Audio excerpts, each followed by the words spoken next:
Sa ating kwentong good take, dahil simula na po ng Burr months, abay meron ng sumisilip. Kung sino yan, ang sentro ng balita ni Floyd Brents.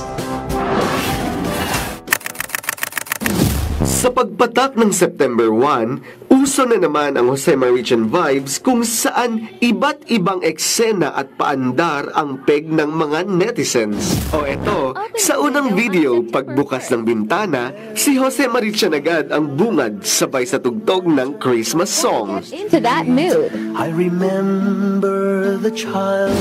Sa isang video naman na ito, ang uploader magpapalit lang ng kalendaryo mula August to September, si Jose Marichan agad ang bungad sa pintuan. Whenever I see girls and boys and lanterns on the street, I remember the child.